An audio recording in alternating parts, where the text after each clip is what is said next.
ကိုရီးယားကိုအလုံးနဲ့လာကျင်နေဆိုရင်အကောင်းဆုံးကတော့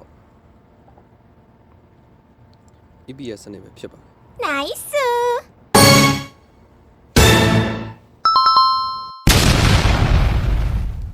ဒါပေမဲ့အဲ့ဒီအကောင်းဆုံးဆိုတဲ့အဓိပ္ပာယ်ကအလုံးစုံကောင်းနေတယ်လို့တော့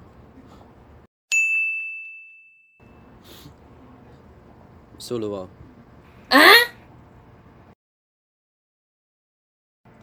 စာလုံးကြီးစကြတဲ့က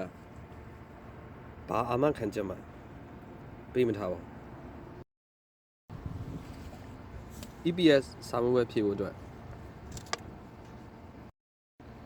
EPS သင်တန်းတက်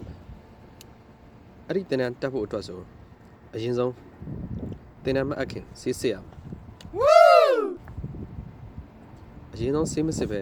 သင်တန်းတက်မယ်ဆိုရင်ရကောင်းရနိုင်ပြီမယ် What တကယ်လို့စာမေးပွဲအောင်ပြီးအလုပ်လျှောက်လာတင်ရတဲ့အချိန်မှာဆေးစစ်ရတယ်အဲ့ဒီချိန်ဆေးအောင်မှအလုပ်လျှောက်လာတင်ခွင့်ရမှာဖြစ်ပါ